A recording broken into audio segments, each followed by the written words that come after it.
This is Orlando Wilson, and what I want to talk about in this video is due diligence, which is an important aspect of the investigations business. Specifically in this video, I want to talk about property investments. Now, I know people that's dropped a lot of money into locations in various parts of the world and become unstuck big time and lost a lot of money, usually down to the fact that they didn't bother to do any due diligence, or the due diligence they did was flawed. By due diligence, we mean researching the people you're dealing with, researching the projects you're going to be investing in. Years ago when I first started, I remember there was an oil exploration company that went into Far Eastern Russia and hit it big. They found a gas field. I remember this company because I had friends of mine investing with them, buying stocks and shares, etc. And they were happy because the stocks of this company went through the roof when they found a gas field. They hit it big. Well, that lasted a few weeks, month, until the people that really owned the property, this exploration company, thought they at least come forward and said, "What are you doing on our property? Get out." This gas exploration company could do nothing but pack their bags and leave a set up, functioning gas field, well, developing gas field. So they done all the hard work and walked away with nothing. Why? Because the person they thought owned the land they were leasing didn't own the land. Basic due diligence, right? But in places like that, Far Eastern Russia in the crazy days, doing basic due diligence was very, very difficult. And I take it the person that was leasing the land to these people was most probably in on the scam. What usually happens is when somebody goes into an area, generally a developing country, and leases some land or looks to do a development, and I'll tell you another story in a second, the scammers, and we'll call them scammers, will wait for the company to make an investment. They'll wait for the company to be established because they're not going to scare them off to start with.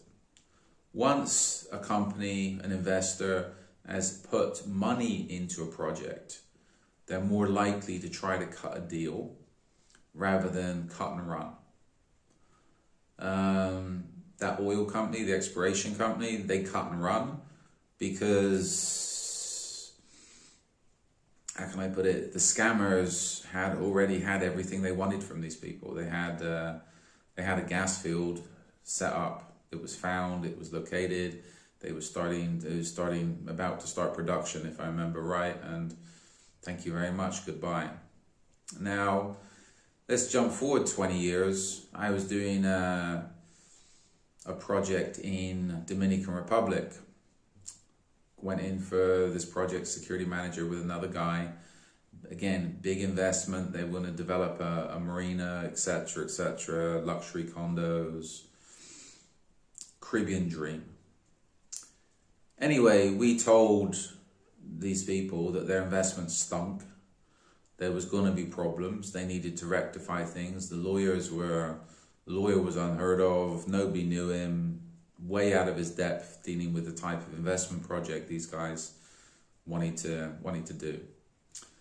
Well, our clients weren't too happy about this because we told them, you know what I mean, this project you've already spent quite a few $1 million on sucks. You're going to have problems.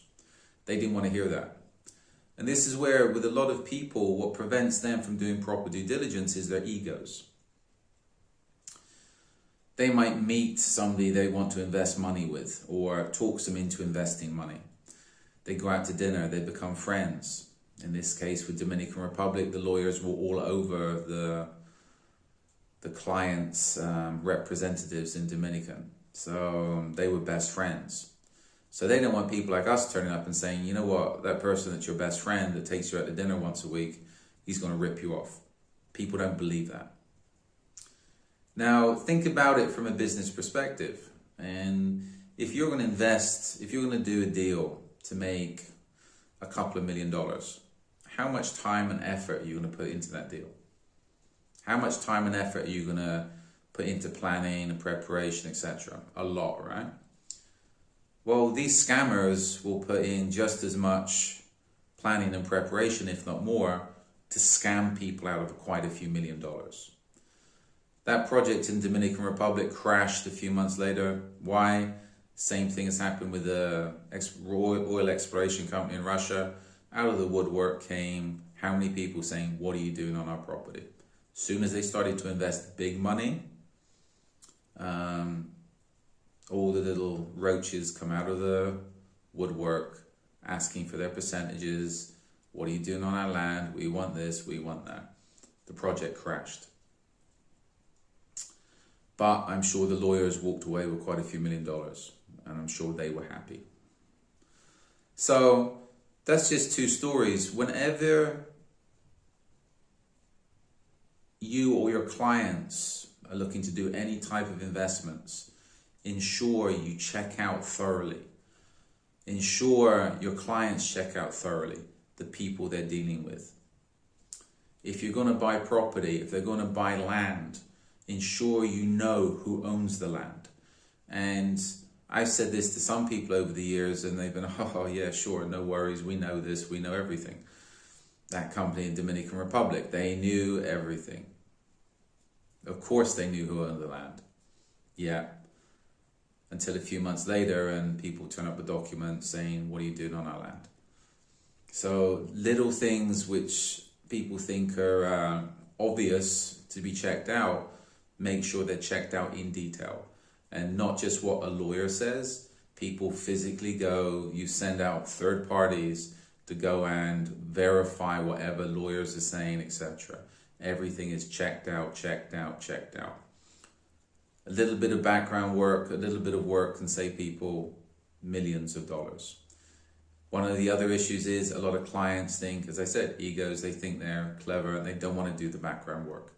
They don't want to spend a couple of $1,000s to save them a couple of $1 million, even though the price of